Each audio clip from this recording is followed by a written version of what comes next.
All right, so I wanted to do a quick video on these. This is called the Sundown cast frame. Jacob Fuller,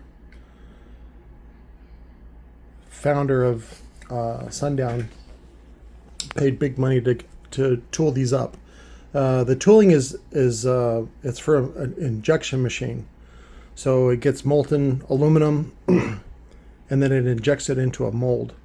And in order to make that mold, you have to use, there's a lot of tool time, meaning a lot of 6-axis machining to create the positive and negative die, or front and back of the die. And then the machine injects it, it's water cooled, and then it ejects the part, which is this, and then they clean it up. Sometimes there's like little pieces on it. I'll put a link to in the description of was it Russell Wong? Russell visited the ex-wife factory, and he showed some of those injection moldings. So this one is from Made in USA. Again, this is made in China, so parts from China. And you can see Jacob made sure that nobody else could use this frame, because you put the if you put the indent of the tooling in there, they can erase it. But if you put the negative of it, it's very difficult, because then they have to fill it in with like a welding stick or something like that to get rid of the brand. There's other ways to get around it too. If you've ever seen the steel ones that always have the brand on it, and everybody's done them, that's a modular die. So, but that's a pressed die. This is an injection die, so they're a little different. But I wanted to go over this one. The top landing on this is 9 1/4. This is the standard 12-inch frame, and it uses the standard 5-inch bolt hole circle. And you can use this in a modular fashion. One of the things I don't like about it is that it's not removable. So, but with that TCOZ device that I showed you, I'll show it here in a second. You can make it removable if you're going to do something custom. So my buddy Ruben wanted this frame, and it is now being sold on the open market. I guess somebody maybe tracked down the tooling at the factory in China, and because of the lack of payment, a lot of times a company will lose the rights of exclusivity on that part.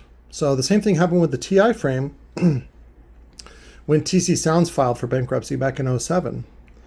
So at the time, Scott Atwell of Phi, he bought the patent, which I think at the time was actually, it only had like 6 months left on the patent anyway, because the patent was already almost 20 years old.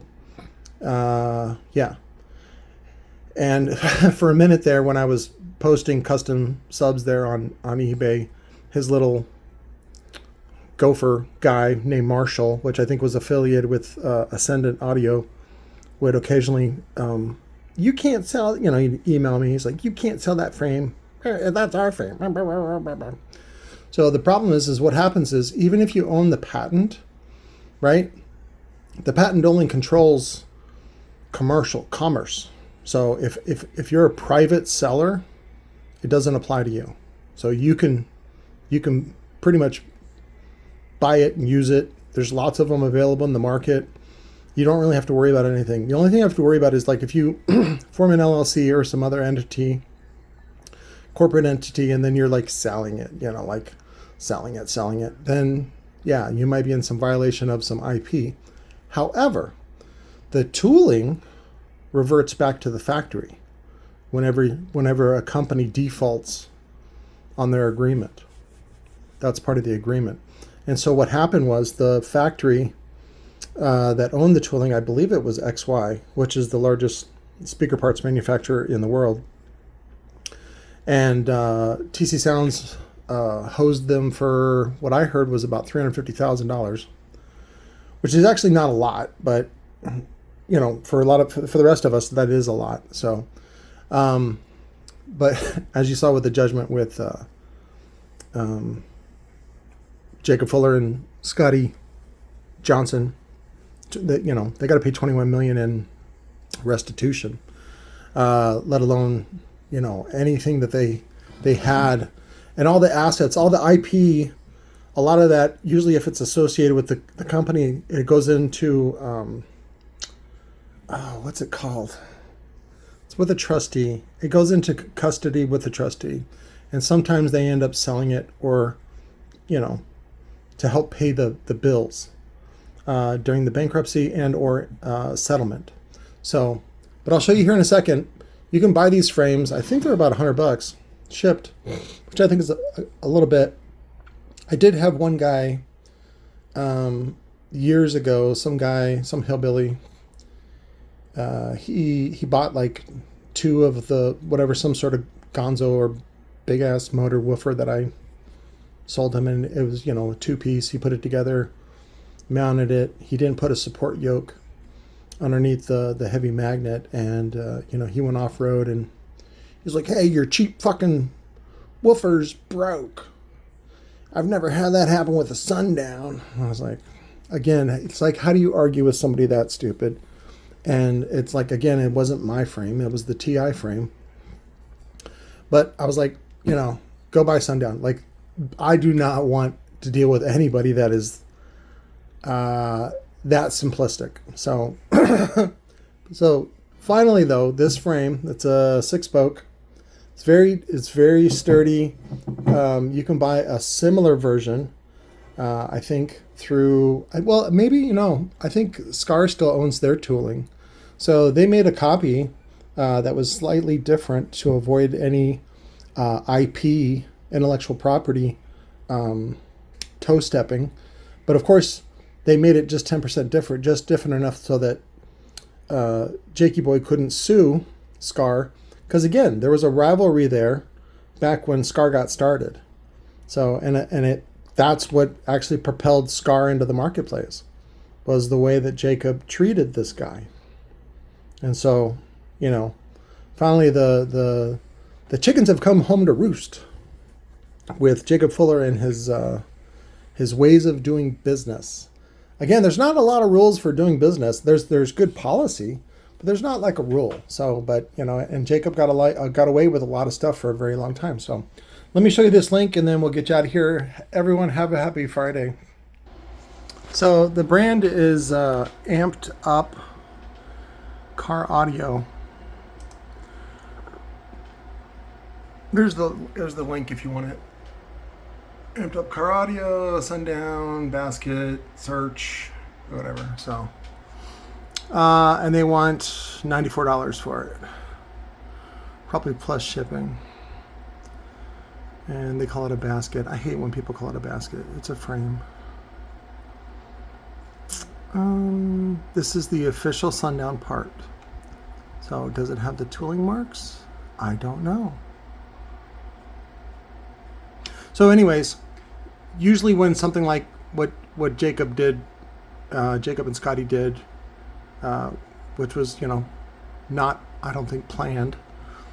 If it was planned, that's even worse. But anyways, the tooling looks like it's open. And so it looks like the guys here at AmpedUpCarAudio.com have placed an order and received an order of the frames. Let me see. So, but I was telling you about, this is the 2-piece design that Tilo at TC Sounds designed. And this was for basically a lot of 8-inch spider frames, but you can use it for this frame as well. So here's the male end of it. And this motor is the Memphis LVS frame. It was also used on several Mojo. I think Mojo, one of the big ones. Anyways, this is the LVS, which is the Elvis. So, and it locks into place like that. You just use a standard 5-inch hole pattern. Whatever hardware. I think on this one, they wanted to make it seem like it was made in America, so it actually uses quarter 20, which is fine. And then this, the female part, fits over like that, and then you line up the holes, see? And then we did 1032s on there. We did a fine thread rather than a coarse thread. So, and then that top part bolts up into it. And we use the standard American hardware just because it's easier to get and it's cheaper right here in America and it's available. So we have 2 bolt hole circles on there, but the standard 5-inch is pretty popular. So if you do want to make it removable, you can. And then if you also want to put a venting spacer, you can on there. I was a little disappointed that Jakey Boy didn't tool in or have them added. I think Scar added venting here, which some people do a drill. Some people come in with a mill and make a really big hole in these little windows. You can just do, you don't have to do the plastic or metal. Like I said, I use bearing spacers from skateboarding, which is a 10 millimeter spacer, and you can put that right on top. You don't want to put it in between. You want to put it, like, say, in between here and this part. So that way, because this part bolts onto that part. If you want to make it removable. So that's the downside for buying this frame. And then my buddy Ruben wants it, and I go, well, it's not removable. And I go, but I'm local, so it's not really a big deal. But I wanted to show you guys the differences, and I wanted to bring this to your attention. So, but I'll put the link in the description, and have a good weekend.